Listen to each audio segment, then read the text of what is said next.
गोंदामाल कथा में आप सबका स्वागत है। श्री उद्धव जी की कथा का श्रवण हम पिछले कुछ दिनों से कर रहे हैं। श्री उद्धव जी जो कि भगवान श्री कृष्ण कहते हैं कि मेरे ही अपने प्रारूप हैं, मेरी ही प्रतिमूर्ति हैं, ऐसे महाभागवत और ऐसे भगवान के प्रिय सखा श्री उद्धव जी ब्रज में हैं, ब्रज की गोपियों को भगवान का संदेश सुनाते हैं, उस सनातन सत्य का, सनातन ज्ञान का भी उद्बोधन करते हैं गोपियों के समक्ष। लेकिन गोपियां उस ज्ञान का तिरस्कार तो नहीं करती, परंतु उनका अनुभव क्या है कि सगुण साकार भगवान श्री कृष्ण की लीलाएं, उनके भांति भांति के हाव भाव, उनका मुखमंडल, उनकी अलकावली, उनकी मुस्कान, उनकी वंशी की ध्वनि, उनकी भांति भांति की लीलाएं, ये सब सगुण साकार का ध्यान करने की जितनी भी प्रक्रियाएं हैं, इनको अपनाकर अगर अत्यंत विरह वेदना हमें सहनी पड़ती है तो वो निर्गुण निराकार की उपासना से इसको वो श्रेष्ठ मानती हैं, श्रेयकर मानती हैं। और इसलिए वो उद्धव जी के इस उक्ति का, इस ज्ञानोपदेश का सुनकर अनुमोदन तो कर देती हैं कि भगवान सर्वत्र हैं, श्री कृष्ण एक स्थानीय नहीं है, वो तो सर्वव्यापक हैं। ये बात मानकर, सुनकर, अनुमोदन करके कहती हैं कि हम क्या करें, हम तो भगवान श्री कृष्ण के बाल गोपाल रूप पर विमोहित हैं और इस पे हमारा कोई वश नहीं। तो इस पराभक्ति की सतत निरंतर पूर्ण रूप से अपने जीवन में प्रतिष्ठा करती हुई गोपियां ब्रज के हर कोने में भगवान की किसी ना किसी लीला का दर्शन करती रहती हैं और भगवान की किसी ना किसी लीला का दर्शन करते हुए, उनका ध्यान करते हुए अपनी विरह वेदना को ज्यों का त्यों बनाए रखती हैं, अपितु निरंतर उसकी उत्तरोत्तर वृद्धि होती हुई नजर आती है, प्रतीत होती है। श्री उद्धव जी ने जब इस भक्ति के विचार को सुना, समझा, देखा गोपियों के जीवन में, तो वो नतमस्तक हो गए। उनको इस बात का पूर्ण रूप से विश्वास हो गया, उन्होंने तो प्रत्यक्ष देख लिया कि ज्ञान की जो परिसमापन है, जो परिसीमा है, वो भक्ति में है, वो पराभक्ति में ही है। गोपियों की ये स्थिति देखकर, उनकी ऐसी उच्च कोटि की साधना को, उच्च कोटि के भक्ति भाव को देखकर श्री उद्धव जी गोपियों की स्तुति करने लगते हैं। स्तुति करते हुए क्या कहते हैं? श्रीमद् भागवत के दशम स्कंद के 47वें अध्याय का 63वां श्लोक। वंदे नंद व्रज स्त्रीणाम पादरेणुं भीक्ष्णशः यासां हरिकथोद्गीतं पुनाति भुवनत्रयम्। श्री उद्धव जी कहते हैं कि मैं इन ब्रजांगनाओं की, गोपांगनाओं की चरण धूलि की भक्ति भाव से वंदना करता हूँ। ज्ञान भाव से नहीं, भक्ति भाव से वंदना करते हैं। ज्ञान भाव में उस भक्ति का हम पूर्ण रूप से आस्वादन नहीं कर पाएंगे। इसका अर्थ ये नहीं कि ज्ञान भक्ति में बाधक है, नहीं। तुलसीदास जी ने भी कहा, जाने बिन ना होए प्रतीति और बिन प्रतीति न होए प्रीति। और जब तक जानेंगे नहीं तब तक यथार्थ का अनुभव नहीं होगा, भगवान की महिमा का अनुभव नहीं होगा। और जब तक भगवान की महिमा का अनुभव नहीं होगा तब तक हमारी प्रीति नहीं होगी। हाँ, प्रीति में फिर महिमा का लोप हो जाए ना हो वो अलग बात है, वो तो हमारी प्रीति की रीति पर निर्भर करता है। क्यों, प्रीति में क्या महिमा का लोप हो जाता है? हाँ, कई बार हो जाता है। भक्ति में भगवान की महिमा का ध्यान नहीं रहता, जैसे इन व्रजांगनाओं को भगवान की महिमा का ध्यान नहीं। यशोदा मैया को अपने पुत्र में स्नेह नहीं, वात्सल्य नहीं, क्या वो उनकी भक्त नहीं? ऐसी बात नहीं। लेकिन वात्सल्य भाव के चलते यशोदा मैया कभी इस बात को स्वीकार नहीं कहीं कि एक छोटे से बालक, उनके छोटे से बालक कृष्ण ने अपनी एक उंगली पर पूरा गोवर्धन पर्वत धारण कर लिया। वो तो सब गोपों को, व्रजवासियों को कहती रही कि लाठियां ऊपर किए रखो, सपोर्ट करो, किसको? गोवर्धन को। और यही सोचती रही, यही मानती रही यशोदा मैया कि भगवान श्री कृष्ण की उंगली पर गोवर्धन जी नहीं टिके। वो तो सब ब्रजवासियों ने मिलकर अपने लाठी डंडों से गोवर्धन को ऊपर उठाए रखा। भगवान श्री कृष्ण ने अपनी उंगली पर पूरे गोवर्धन को धारण कर लिया। ऐसी महिमा का बोध यशोदा जी को नहीं हुआ। क्यों नहीं हुआ? ये कोई दोष है क्या? नहीं, दोष नहीं है, ये भाव की महिमा है। भाव में कई बार भगवान की भगवत्ता का पूर्ण रूप से बोध नहीं रहता, होता ही नहीं, ऐसी बात नहीं है। बोध होता है भक्त को, लेकिन उस परिस्थिति विशेष में बोध का लोप हो जाता है। यशोदा जी को क्या बोध नहीं था अपने भगवान, अपने बाल गोपाल, अपने कृष्ण की महिमा का? था। क्या उन्होंने अपना मुख खोलकर माता को सारे ब्रह्मांडों के अपने मुख के अंतर में दर्शन नहीं करा दिए थे? करा दिए थे। लेकिन फिर उसके बाद उसका लोप भी कर दिया, क्योंकि अगर भगवान की भगवत्ता का हमें बोध बना रहेगा, तो अगर यशोदा मैया को भगवान की भगवत्ता का बोध बना रहेगा तो वात्सल्य भाव से फिर वो प्रभु का लालन पालन नहीं कर पाएंगी। यही कहती हैं कौशल्या देवी भी, जब हम पढ़ते हैं प्रकट कृपाला दीन दयाला, तुलसीदास विरचित श्री राम स्तुति, जहां पर भगवान श्री राम प्रकट होते हैं, अवतरण ले रहे हैं, चतुर्भुज रूप में कौशल्या माता के समक्ष प्रकट होते हैं। फिर लेकिन क्या कहती हैं कौशल्या देवी कि हाँ कीजिए शिशु लीला कीजिए और मेरे इस ज्ञान को भुला दीजिए कि आप कौन हैं, आप परात्पर ब्रह्म हैं, ये मुझे भुला दीजिए ताकि मैं आपकी बाल लीलाओं का रसास्वादन कर सकूं। तो भक्ति के भाव में प्रस्तुति के अनुसार कई बार भगवान की भगवत्ता का, पूर्ण महिमा का हमें ध्यान नहीं रहता, वो अलग बात है। लेकिन इसका अर्थ ये नहीं कि ज्ञान भक्ति में बाधक है।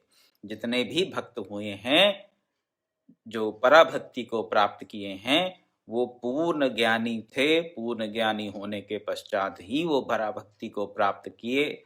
उससे उनको ज्ञान का बाद में परिस्थिति के अनुसार, उनके भाव के अनुसार उनका लोप अवश्य हो गया, लेकिन ज्ञान का नाश नहीं हुआ। तो ज्ञान होगा, फिर भक्ति होगी। पराभक्ति की यही परिपाटी है। पराभक्ति तक पहुंचने का साधन ज्ञान ही है और कुछ नहीं। अज्ञानी कभी भक्त नहीं हो सकता। अज्ञानी को भक्त अगर हम कह देते हैं तो नहीं, ऐसा संभव है ही नहीं। भक्त अज्ञानी हो ये संभव नहीं, और अज्ञानी भक्त हो ये भी संभव नहीं। जिसे भगवान का ज्ञान नहीं, क्या वो भगवान की भक्ति करेगा? जिससे हमने संबंध स्थापित करना है, अगर हमें उसकी महिमा का बोध नहीं, अगर हमें ये पता ही नहीं कि वो कौन है, तो वो फिर उसके लिए एक शास्त्र में एक बात कही गई, उसमें उसे कहा गया जार प्रेम। जार प्रेम, जार प्रेम क्या होता है? हम जो है उससे प्रेम नहीं कर रहे, क्या है? अपनी प्रोजेक्शन जो है। हम कृष्ण को नहीं जानते तो क्या कृष्ण से प्रेम करेंगे? जिसका पता ही नहीं उससे कैसे प्रेम होगा? तो फिर क्या होगा? कृष्ण को जो हमने अपने मन में कल्पित कर रखा है, हमारी कल्पना का जो कृष्ण है, हम उससे प्रेम करेंगे, क्योंकि यथार्थ कृष्ण का तो हमें पता ही नहीं। एक अज्ञानी को, जिसको कृष्ण का पता नहीं, वो कृष्ण से प्रेम कैसे करेगा? संभव ही नहीं। वो अपने मन कल्पित कृष्ण से प्रेम कर सकता है, इसमें कोई संशय नहीं, लेकिन मन कल्पित कृष्ण के प्रेम को हम भक्ति नहीं कहते। उसके लिए नारद, देव ऋषि नारद जी ने नारद भक्ति सूत्र में, अपने भक्ति सूत्रों में कहा जार प्रेम। उसे जार प्रेम की संज्ञा दी गई है, उसे पराभक्ति नहीं कह सकते। तो जब तक भगवान की पूर्ण बोध से हम अपने आप को अवगत नहीं करा लेते, पूर्ण बोध हमें प्राप्त नहीं हो जाता, तब तक पराभक्ति की प्रतिष्ठा हमारे जीवन में संभव नहीं। तो अज्ञानी भक्त नहीं हो सकता और भक्त अज्ञानी नहीं हो सकता। केवल और केवल भाव के चलते ज्ञान का लोप हो जाता है कुछ समय के लिए, ताकि हम भगवान की लीलाओं का रसास्वादन कर सकें। नहीं तो हमारी क्या स्थिति होगी? क्या भक्ति के रस का हम आस्वादन कर पाएंगे? कैसी स्थिति रहेगी हमारी? जैसे अर्जुन की हो गई थी जब भगवान ने विराट रूप दिखाया था। आप सब जानते होंगे कैसे अर्जुन के पसीने छूट गए, थर थर कांपने लगा। उसने हाथ जोड़े कि भगवान, अपने इस विकराल रूप का, विराट रूप का आप लोप करके अपने जो सौम्य रूप है, बड़ा दर्शनीय रूप है, चतुर्भुज रूप, उसको हम मेरे समक्ष प्रकट करो। क्यों कहा उसने, अर्जुन ने ऐसा? क्या विराट रूप भगवान का कोई असत्य रूप है? सत्य तो वही है। पूर्ण महिमा का बोध तो विराट में ही संभव, उससे भी खैर पूर्ण का बोध तो नहीं होगा, लेकिन विराट से भगवान की अधिक महिमा का हमें बोध हो सकता है। लेकिन उसको हम टॉलरेट नहीं कर सकते ज्यादा देर तक। क्यों टॉलरेट नहीं कर सकते? वो क्यों असहनीय हो जाता है? क्यों हम थर थर कांपने लगेंगे अगर भगवान ने अपना विराट रूप हमारे सामने प्रकट कर दिया? तो हमारे में वो स्पिरिचुअल पावर नहीं है, ऐसा समझ लीजिए। हमारे में वो दिव्य शक्ति नहीं। पहले तो हमें ये दिव्य शक्ति नहीं कि भगवान के विराट रूप का दर्शन कर सकें। फिर भगवान ने अर्जुन को दे दिए, ददामी दिव्य चक्षु दे दिए भगवान ने। विराट का दर्शन कर भी लिया, भगवत कृपा से ही होगा, अपने प्रयास से तो हो नहीं सकता। परंतु भगवत कृपा से अगर दिव्य चक्षु मिल गए, भगवान का विराट रूप देख भी लिया, तो भी हमसे टॉलरेट नहीं होगा, क्योंकि वो उस बोध को धारण करने की जो क्षमता है वो हम में है ही नहीं। फिर क्या कहेंगे? अर्जुन की तरह अर्जुन ने कहा कि आप अपने इस विराट रूप को अपने पास ही रखिए, इससे तो मेरे हाथ पैर ठंडे पड़ रहे हैं, पसीना छूट रहा है, शरीर थर थर कांप रहा है। तो क्या कीजिए, अपने जो दुर्दशम रूप है आपका, जो बड़ा सुंदर रूप है, चतुर्भुज रूप को मेरे समक्ष प्रकट करके आप मेरे मन को शांत करने की कृपा करें। तो भगवान की महिमा का बोध अच्छी बात है और होना चाहिए, लेकिन उस बोध के साथ हम भक्ति के रस का आस्वादन कर सकें, ये कई बार संभव नहीं होता। तो जैसे यशोदा मैया कृष्ण को बांध देती हैं ऊखल से कि तुम बहुत चपल हो गए हो, तुम्हें ऊखल से बांध देती हैं। बांध दिया, अगर उनको परात पर ब्रह्म जानेंगी तो क्या उनको ऊखल से बांध पाएंगी? नहीं। लेकिन इन सब बातों के बाद निष्कर्ष यही निकलता है कि ज्ञान भगवान की महिमा का ज्ञान पहली प्रथम सीढ़ी है भक्ति की, और उस महिमा के बाद ही हम निश्चल प्रेम कर पाएंगे भगवान से। अन्यथा हमारा प्रेम भगवान का प्रेम नहीं होगा, भगवान से प्रेम नहीं होगा, अलौकिक प्रेम नहीं होगा। वो किसी प्रकार की परिकल्पना करेंगे हम भगवान की, उससे हम प्रीति जोड़ लेंगे, लेकिन उसको जार प्रेम और यानी कि लौकिक प्रेम ही कहा जा सकता है। तत्पश्चात उद्धव जी वापिस आ जाते हैं, गोपियों का संदेश लेकर, गोपियों की व्यथा का, विरह वेदना का संदेश लेकर भगवान श्री कृष्ण के पास मथुरा आ जाते हैं। फिर चर्चा होती है। भगवान श्री कृष्ण की स्थिति को देखकर उद्धव जी भी दंग रह जाते हैं कि किस प्रकार भगवान श्री कृष्ण भी उन गोपियों को पूर्ण रूप से समर्पित हैं। किस लिए समर्पित हैं? उनके प्रेम भाव को देखकर, और तो कोई इसमें कोई कारण नहीं है। ज्ञानी तो और भी बहुत हैं, ज्ञानी, परम ज्ञानी, तत्व ज्ञानी तो और भी बहुत हैं, लेकिन भगवान कृष्ण ने अपने आप को किसी को समर्पित कर दिया उस प्रकार से जैसे व्रज की गोपियों को किया, ऐसा हमें देखने सुनने को नहीं मिलता। इसीलिए नारद भक्ति सूत्र में देव ऋषि नारद कहते हैं, भक्ति की व्याख्या करते हुए क्या कहते हैं? यथा वज्र गोपिका नाम। भक्ति कैसी है ये बताते हुए, भक्ति की डेफिनेशन देते हुए कहते हैं जैसे व्रज की गोपियों ने की। तो उन्होंने ये एक मापदंड रख दिया देवऋषि नारद ने कि भक्ति का स्वरूप जानना है तो देखिए क्या, यथा व्रज गोपिका नाम, जैसे व्रज की गोपियों ने की वो भक्ति है, बस।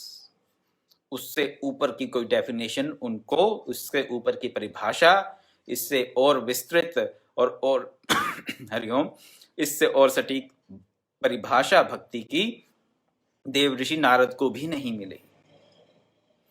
तो कृष्ण अपने आप को पूर्ण रूप से समर्पित किए हुए हैं ब्रज की गोपियों को, लेकिन वृंदावन फिर से वो कभी गए नहीं, ऐसा हम जानते हैं, समझते हैं, पढ़ते हैं।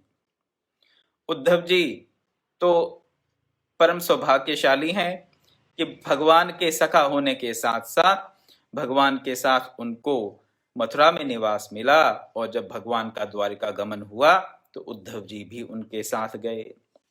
द्वारिका गमन के पश्चात उद्धव जी को जब ये ज्ञात हुआ कि भगवान कुछ समय के पश्चात अपनी लीला का संवरण करने वाले हैं, तो उन्होंने अपना निवेदन भगवान श्री कृष्ण के समक्ष रखा।